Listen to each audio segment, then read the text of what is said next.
আকসা ধীর পায়ে সামনে এগোলো। মেজবার সাফেদ পাঞ্জাবির কলার টেনে ধরল আচমকা। দুই হাতে কলার চেপে ধরে কাছে টেনে দাঁতে দাঁত পিষে কঠিন সুরে প্রশ্ন করল, ভালোই যখন বাসেন না তখন বিয়ে করলেন কেন? কেন আমার অনুভূতি নিয়ে খেললেন? কি মজা পেলেন এসব করে? কিসের শাস্তি দিচ্ছেন আমাকে? অনুভূতি যখন নেই তাহলে মিথ্যা অনুভূতি জাহির করলেন কেন? এতটাই ঘৃণা আমার প্রতি? তাহলে কি উদ্দেশ্যে আমার নামটা দখল করে নিলেন? অপমান করার উদ্দেশ্যে? হ্যাঁ, অপমান শব্দটা তুমি মুখেও এনো না। তোমার মতো মেয়ে ওই শব্দটা উচ্চারণ করলে অপমানেরও অপমান করা হবে, তাই চুপই থাকো। মেজবা উপহাসের সুরে হেসে কথাটা বলে। আকসা ওর কলার আরো শক্ত করে চেপে ধরে কৈফিয়ত চায়। বলুন, কেন করেছেন আমার সাথে এমন কাজ? কিভাবে পারলেন আপনি? একটুও কি বিবেকে বাঁধলো না আপনার? মায়া দয়া হলো না? কেন করলেন? কি দোষ আমার? হ্যাঁ। মেজবা কোনো জবাব দেয় না, শান্ত চোখে তাকিয়ে থাকে আকসার কান্নারত লাল হয়ে যাওয়া চোখ দুটোর দিকে। আকসা একেবারে ক্লান্ত। কান্না, চিৎকার আর আহাজারির কারণে শরীরে এনার্জিও নেই এক রত্তিও। ও মেজবার শার্টের কলার ধরে ঝাঁকাতে ঝাঁকাতে বলতে লাগলো, বলুন মেজবা, জবাব দিন আমাকে। জানতে চাইছি আমি, কি অপরাধ আমার? এতটুকু জানার অধিকার তো আমার আছে। কোনো দোষ করে থাকলে শুধরে নেব, তবু অন্তত কিছু তো বলুন। বলুন না মেজবা, প্লিজ বলুন। আকসা প্রথম কথাগুলো মেজবার পাঞ্জাবির কলার ধরে ঝাঁকিয়ে হাউমাউ করে কাঁদতে কাঁদতে বললেও শেষোক্ত বাক্য দুটো বলার সময় একেবারে মুষড়ে পড়ল। শরীরে আর এতটুকুও জোর নেই, ভীষণ ক্লান্ত ও।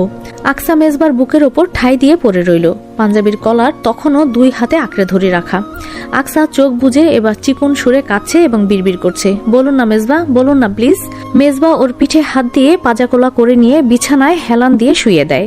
এরপর সেখান থেকে যাওয়ার জন্য পা বাড়াতেই আকসা তড়িৎ উঠে বসে ওর হাতটা টেনে ধরল। মেজবা ঘাড় ঘুরিয়ে পেছনে তাকিয়ে দেখল ওকে।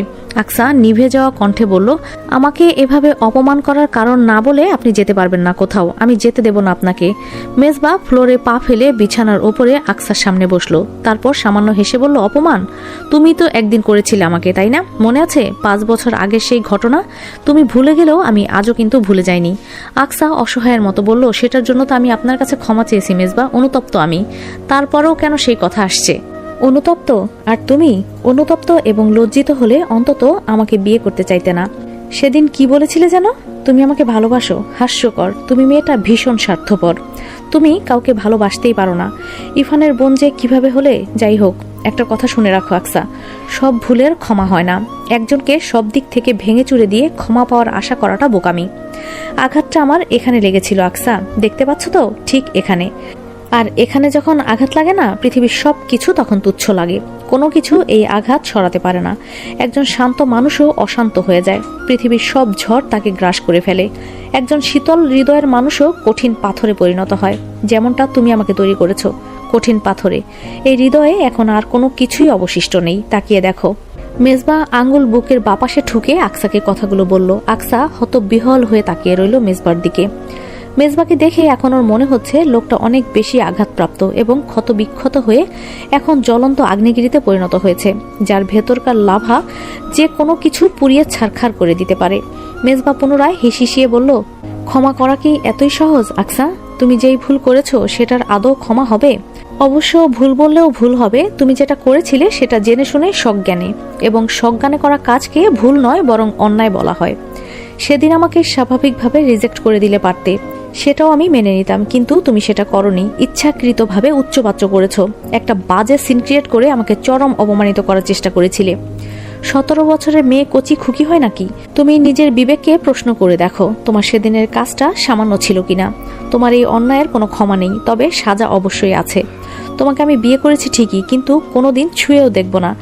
তুমি হবে এমন মেয়ে যার প্রতি তার স্বামীর এতটাই অনীহা যে বিয়ের পর তাকে একদিন ছুঁয়েও দেখেনি। তোমাকে আমার নামেই থাকতে হবে, তোমাকে কখনো কারোর সামনে অসম্মানিত হতে দেব না। কিন্তু তুমি না তো কোনোদিন আমার ধারে কাছে আসতে পারবে, আর না তো আমার ভালোবাসা পাবে। আমার ভালোবাসা পাওয়ার জন্য তুমি ছটফট করবে, মরে যাবে, তবুও পায়ে ধরে চেয়েও পাবে না। একসময় তো ভালোবাসতেন, তাহলে কিভাবে পারছেন সেই ভালোবাসাকে কষ্ট দিতে? আকসার আকুল প্রশ্ন। মেজবা সামান্য হেসে জবাব দিল, যন্ত্রণাদায়ক ভালোবাসা তো এমনই, একজন পড়ে আরেকজন পোড়ায়। একবার তুমি আমাকে পুড়িয়েছ, এবার না হয় নিজে পুড়ে ছারখার হও। এ কথার পর আকসার মেজবাকে ঘাটানোর সাহস পেল না। মেজবা বিছানা থেকে উঠে গেল। ব্যালকনিতে যাওয়ার জন্য পা বাড়াতেই আকসা পেছন থেকে প্রশ্ন ছুড়ল, তার মানে আপনি প্রতিশোধ নিচ্ছেন? মেজবা ওর প্রশ্নের কোনো জবাব দিল না, শুধুমাত্র সামান্য ক্রূর হাসল। মেজবা ও আকসার বিয়ের দ্বিতীয় দিন আজ। সাধারণত এই বাড়িতে সবসময় ঈশা বেগম এবং ফাতেমা খাতুনই রান্নাঘরটা সামলান। তবে বাড়ির নিয়ম অনুযায়ী আজ নতুন বউয়ের রান্না করতে হবে। সামান্য কিছু হলেও রান্না করতে হবে, সবাইকে খাওয়াতে হবে। আকসা রান্নার কাজটা ভালোই পারে, মায়ের থেকে শিখেছেও। নিতান্তই শখের বসে। বাবার বাসায় থাকতে প্রায়ই অবসরে রান্নাবান্না করত। মোটামুটি সব ধরনের খাবারই রাঁধতে জানে আকসা। তাই ও প্রগাঢ় আত্মবিশ্বাসের সাথেই সেই সকাল থেকে রান্না করতে লেগে পড়েছে। ওর শাশুড়ি এবং চাচি শাশুড়ি ওকে সাহায্য করতে এসেছিলেন, তবে অনেক বলে কয়ে তাদেরকে বিশ্রাম নিতে পাঠিয়েছে আকসা। আজ দুপুরের খাবারটা ও নিজে হাতে একাই রান্না করবে। তখন বাজে বেলা 11টা। আকসা ডিমের কোরমা করে গরুর মাংস চড়িয়েছে সবে। তখনই মেজবা এসে দাঁড়ালো রান্নাঘরের সামনে। লোকটা সেই সকালে বেরিয়েছিল, ফিরেছে বোধহয় সবে মাত্র। মেজবাকে দেখা মাত্রই আকসার গতকাল রাতের সব কথা মনে পড়ে গেল। মেজবা কাল বিছানায় ঘুমায়নি। একটা ব্ল্যাঙ্কেট নিয়ে রকিং চেয়ারে আধা শোয়া হয়ে গায়ে জড়িয়ে ঘুমিয়ে পড়েছিল। সকালে ঘুম থেকে উঠে অবশ্য মেজবাকে দেখতে পায়নি আকসা। এমন না যে ও দেরিতে ঘুম থেকে উঠেছে, বরং ওর ঘুম 7টায় ভেঙে গেছে। পরে শাশুড়ির কাছে শুনেছে মেজবা নাকি প্রতিদিন ভোর 6টায় ঘুম থেকে উঠে জগিং করতে বের হয়। ওটা তার রোজকার রুটিন। মেজবা আকসাকে রান্নাঘরে দেখে ভুরু কোঁচকাল। ওই সময় তো রান্নাঘরে মা আর চাচি থাকে।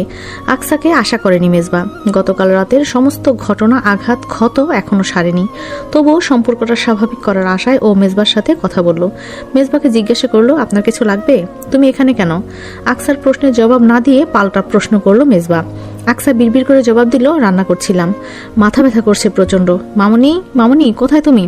আমাকে 1 কাপ কফি করে দিয়ে যাও তো। কফি দেওয়ার কথাটা আকসাকে না বলে মেজবা চেঁচিয়ে উঠল, ওর মামুনিকে বলল। আকসা এপাশ থেকে মিয়ে যাওয়া গলায় বলল, আমি করে দেই। No need. গম্ভীর এবং রূঢ় স্বরে কথাটা বলে মেজবা সেখান থেকে চলে গেল। দুপুরে খাওয়ার টেবিলে সবাই একসাথে বসেছে আজ। তাহসিন আর রিমু সোফায় বসেছে প্লেট নিয়ে। টিভি দেখতে দেখতে খাবে ওরা। ফাতেমা খাতুন ওদের খাবারের প্লেট নিয়ে এসেছেন। আকসা আর ওর শাশুড়ি এবং চাচি শাশুড়ি আগে বসেনি খেতে। সবাইকে খাবার সার্ভ করে দিয়ে তারপর তারা খেতে বসবে। আকসা তাদেরকে বসতে বলেছিল, তবুও তারা বসেনি ওকে সাহায্য করার জন্য। শাশুড়ি রান্নাঘর থেকে খাবারের বোলগুলো এনে দিচ্ছে আর আকসা সেগুলো থেকে সবাইকে খাবার সার্ভ করে দিচ্ছে। সবার প্লেটে দিতে দিতে এবার মেজবাহকে দেওয়ার পালা আসলো। মেজবাহর কোনো ভ্রুক্ষেপ নেই সেদিকে। ও পাশের চেয়ারে বসা ছোট চাচার সাথে পারিবারিক নানান বিষয় নিয়ে আলাপ আলোচনা করতে ব্যস্ত। আকসা কাচ্চি বিরিয়ানি রান্না করেছে, সাথে beef rezala, chicken chop, coral fish fry, সর্ষে ইলিশ আর ফিরনি। মেজবার প্লেটে কাচ্চি 2 চামচ তুলে দিতেই মেজবা তৎক্ষণাৎ চড়া গলায় বলল, এতখানি আমি খাই না, খাবার কমাও। আকসা ধমক খেয়ে তড়িঘড়ি করে 1 চামচ কাচ্চি উঠিয়ে নিল। মেজবার ভাবখানা দেখে মনে হচ্ছে আকসার রান্না করা খাবারের প্রতি ওর কোনো আগ্রহই নেই। খাচ্ছেও না, দায়ে পড়ে খাচ্ছে। আকসা মনে মনে খুব কষ্ট পেল, মেজবা এতটা কঠোর কিভাবে হচ্ছে।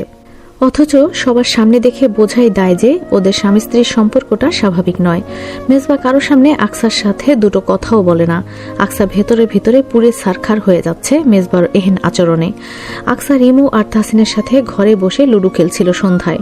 তখনই রিমুর ঘরে ছোট চাচি এসে আকসাকে বললেন, মেজবা বাড়ি ফিরেছে বৌমা, তুমি ঘরে গিয়ে বসো। আকসা ভেবে পেল না মেজবা ফিরেছে, তাতে ওকে কেন ঘরে গিয়ে বসতে হবে। তবুও চাচি শাশুড়ির কথা অমান্য করল না। রিমুর ঘর থেকে বের হয়ে সোজা মেজবার ঘরে গিয়ে বসলো। আকসা সবে একটা বই বের করেছে বুকশেলফ থেকে। তখনই ওর ফোনে কল আসলো। ফোন স্ক্রিন অন করে দেখলো কলি কল দিয়েছে। কল রিসিভ করতেই ফোনের ওপাশ থেকে কলি উচ্ছ্বাসিত কণ্ঠে জিজ্ঞাসা করলো, দোস্ত কিরে, বিবাহিত জীবনের প্রথম দিন কেমন কাটলো তোর? ভালো। আকসা মিয়ে যাওয়া কণ্ঠে জবাবটা দিতেই কলি বলে উঠল, তোর কণ্ঠ এমন লাগে কেন? জামাই কি বেশি আদর করে ফেলছে? এমনিতেই রাতে নানান চিন্তায় ভালো ঘুম হয়নি আকসার।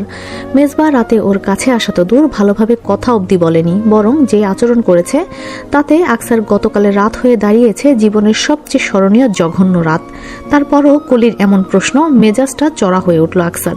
ও চড়া গলায় কলিকে কিছু বলতে যাবে, তার আগেই দরজার দিকে তাকাতেই দেখল মেজবা ঘরের ভেতরে প্রবেশ করেছে।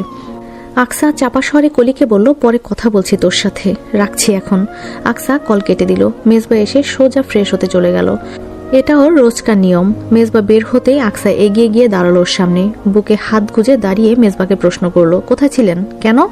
মেজবা ভুরু কুচকে পাল্টা প্রশ্নটা করতেই আকসা জবাব দিল, আপনাকে যে বিকাল থেকে আপনার আম্মা এতবার কল দিলেন, কল রিসিভ করেননি কেন? ব্যস্ত ছিলাম তাই। আম্মা টেনশন করছিলেন, এতটুকু বোঝেন আপনি? আকসা সমানতালে প্রশ্ন করতেই মেজবা এবার কোমরে হাত গুজে কয়েক কদম ওর দিকে এগিয়ে মুখ উঁচু করে প্রশ্ন করলো, কে তুমি ভাই? কে তুমি আমাকে এত প্রশ্ন করার? Answer me. Who are you to demand so much explanation? Mezba অনবরত এগোতে লাগলো আকসার দিকে, আর আকসা পেছনের দিকে পেছাতে লাগলো। ওর বুক কাঁপতে লাগলো, ভয়ে চোখের পাতা কেঁপে উঠল। তবুও মনে একরাশ সাহস সঞ্চার করে জবাব দিল, আপনার স্ত্রী। হাসালে। আকসা ততক্ষণে দেয়ালের সাথে লেপটে গেছে। মেজবা ওর পাশে দেয়ালে এক হাত রেখে ওর সামনে দাঁড়িয়ে নিচু হয়ে কিছুক্ষণ হাসলো। আকসা ওই হাসি দেখে পারলে মরে যায়। কটাক্ষের হাসিও এত সুন্দর হতে হবে কেন? একটা মানুষের সবকিছু এতটা সুনিপুণ হতে পারে কিভাবে? মারাত্মক নিখুঁত এবং মোহময়। আকসা বিমোহিত হতে যেও নিজেকে আটকালো, বিরোধ করে বলল, আপনি মানুন বা নাই মানুন, আমি আপনার স্ত্রী, এবং এই সত্যিটা কোনোভাবেই বদলে যাবে না, সে আপনি যতই অস্বীকার করুন না কেন। তোমাকে এত কথা কে বলতে বলেছে ভাই? থাকো না তুমি নিজের মতো। তোমাকে কিছু করেছি আমি? মেরেছি, কেটেছি, তুলে আছাড় মেরেছি কাল? চাইলে তো মারতে পারতাম, তবুও এসব কিছুই করিনি। তাহলে এত মাতবরি কেন করছো? তোমার সাথে আমি কথাবার্তা বলতে চাই না, অথচ তুমি যেচে এসে আমার সাথে কথা বলো। What do you talk to me this way? যথেষ্ট হয়েছে, এবার আমাকে বলতে দিন।